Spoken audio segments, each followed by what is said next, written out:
মহাসমাধির আগে মায়ের শ্রীশক্তি সম্পর্কে জানিয়েছেন স্বামী গম্ভীরানন্দজি।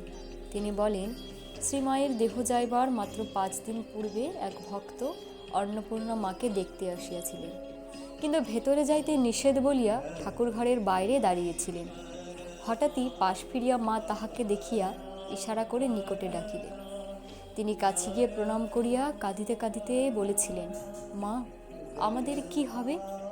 করুণা বিগলিত ক্ষীণকণ্ঠে অভয় দিয়া মা আস্তে আস্তে বলেছিলেন, ভয় কি? তুমি ঠাকুরকে দেখেছ, তোমার আবার ভয় কি?